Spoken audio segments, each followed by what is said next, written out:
Here we have the first robot, which is the throwing robot. When you press the button, it opens, it closes, it lifts, and it throws. And then it goes back to its original setting. This is our program. So it begins with, I guess this is kind of unnecessary, the reset degrees counted. I just wanted to do it because I was having issues with the A motor, which is basically the claw of our crane arm-like structure. And then I moved on to this A motor input where I tell it to run for 80 degrees, which would be like in the positive direction at 25% speed. That's just because I don't want it to go super duper fast, because then sometimes it'll mess up.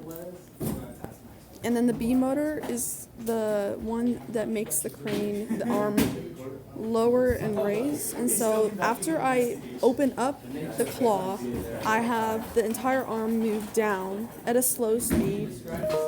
And then once it reaches the very bottom position, which I found out that 450 degrees would get it all the way down to the bottom, then I run it at negative 80 degrees, because the negative 80 will make the claw close. And we have this little box contraption, which serves as our little retrieval object. And we made sure that we modified the claw arm to have longer claws, longer tongues, so that it would reach around the object properly. We also modified the object so that the claw would be able to grab the object. So after the claw closes, then it's going to run the B motor again so that it goes up to an adequate height for the throwing. And then I set the movement to motors A and C, which would be the claw, and then the thing that lets the arm rotate, so turn in a circle kind of. So that means that whenever I use a movement program, that it'll function as both motors A and C. So then I say that I want C to go just a little bit, 100 degrees at 100% speed. That's basically me just trying to coordinate the throwing movement of the arm. I made it rotate a little bit before the claw release so that it would actually throw perpendicular to the claw and not just straight forward, I guess. It needed some momentum to get it going. So then I used the movement thing again, because now I wanted both A and C, both the claw and the arm, to move together. And they're going to move together. And then after that, I just set it movement speed to 25% so that it didn't move insanely fast. Because whenever it moves insanely fast, the claw will kind of shift its position because it's not very stable. So just moving slow tends to be better. So then it'll just move backward, which basically will just reset it to its normal position, so that once the retrieval robot brings back the object to its spot, then it can start over and do the same thing over again. And that's our program.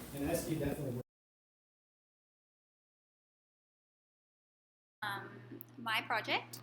So when it starts, when you press the button on, it goes to the second column, and it waits 12 seconds. And in that time, the other robot will throw the item, and then it will broadcast the message and go to stack 1. And stack 1, it moves forward, and the stack under stack 1 with the and, that's if it goes off the table, so that it'll come back. And then in stack 2, 3, 4, that's if the right side goes off, it'll turn back left. And the very, very bottom stack is if it goes off the left, it'll turn back right. Now, in the third column, there's 2 blocks. The bottom block, touch sensor 4, is on the bottom, so whenever the robot finds it, the robot will touch sensor, and the robot will do a 180 and go back towards the thing that was throwing it. And then touch sensor number 2, which is the top block on the third column, that will touch the actual robot itself, the other robot, and will stop the whole program so that it doesn't run over the robot.